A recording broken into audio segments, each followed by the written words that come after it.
This is the black and white, and the black and white is a board that I developed with Dane Reynolds as his kind of go-to shortboard. Dane's pretty much been riding this non-stop for the last 3 years or so. Just kind of his go-to for normal surf, you know, chest high to double overhead. He rides this board. A bunch of different guys ride it. Michael February's been riding this. Dylan Perillo, Alex Gray. It's just a good all-around shortboard. Some of the features of it are, first of all, the black and white has a flat deck. So there's a certain feel that you get from a flat deck board. It's a different sort of flex pattern in the board. It allows you to have the board thinner in the center, and it carries that thickness out to the rail, so you have a fuller rail. But that flat deck feeling, the way that your feet sit down in it and the way that the board flexes is different torsionally and then also end to end. So it's hard to describe what that different flex is, but it's a different kind of feeling when you get on a flat deck board. So Dane's really been enjoying that. That's one of the features of this board, and one of the sort of byproducts of that is that the black and white paddles really well. It's easy to catch waves on. And overall, the board's just got a lot of speed and flow. It's kind of a low rocker board. It's got really low entry rocker.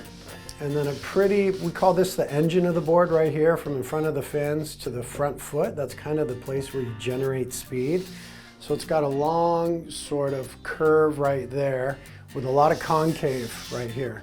So it's got a really fast engine. When Dane and I were developing this board, he just kept saying, I want to go faster, I want to go faster.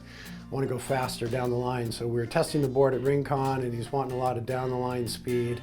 And so we developed that with the flatter entry rocker, straighter section through here, quite a bit of concave, and then it just releases out the tail with just a tiny bit of V, or sometimes even flat off the back of the tail, just depending on the surfer, how we're doing, or how we're feeling, how everything's coming together at the time. This one is the Spine Tech. Spine Tech is sort of the next evolution in being able to harness flex for us. Flex is something that we're always chasing. I talked about it with the flat deck, but then with materials, flex is really key. So this is an EPS foam, epoxy glass, no stringer except for this spine, which is a fiberglass composite thing that we get from Shapers Australia. And what it allows us to do is to sort of tune in the flex by the length of the spine and where the spine is placed. And then the materials of the spine create a really resilient flex. So the board loads up more and then springs out of it more quickly. So you've got like a more positive experience of harnessing the energy as you push on the board, loads up, releases, and it creates sort of faster turns and faster down the line speed. So Spine Tech is something that's been working great. You may have seen Seabass riding this a bunch lately on tour and looking incredible on it.